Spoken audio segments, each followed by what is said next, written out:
మా గార్డెన్లోకి వెళ్తున్నానండి. చూడండి, మీకు ఒకటి చూపిస్తాను. ఇది పచ్చిమిరపకాయల చెట్టు అండి. ఓకే, చూడండి. టడా, పచ్చిమిరపకాయ వచ్చింది. కోసేసుకుందామా? చూడండి, 2 వచ్చాయి.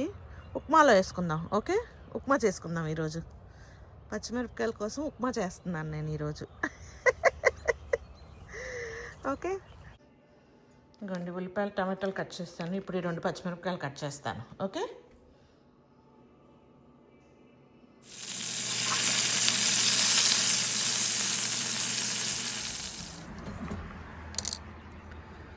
ఉప్మాలోకి మా గార్డెన్లోదే కొత్తిమీర కూడా వేస్తున్నానండి.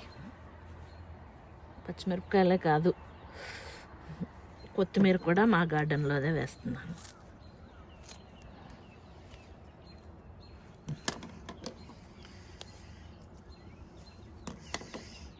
చూడండి, సరిపోతుందా? ఇంత ఇంకొంచెం కోసుకోవాలా? ఇదిగోండి. ఓకే, చూడండి, నెయ్యి వేసాను. ఇప్పుడు చెట్టుది కొత్తిమీర.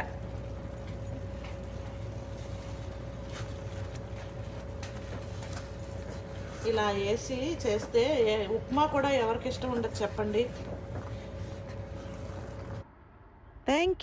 Thanks for watching.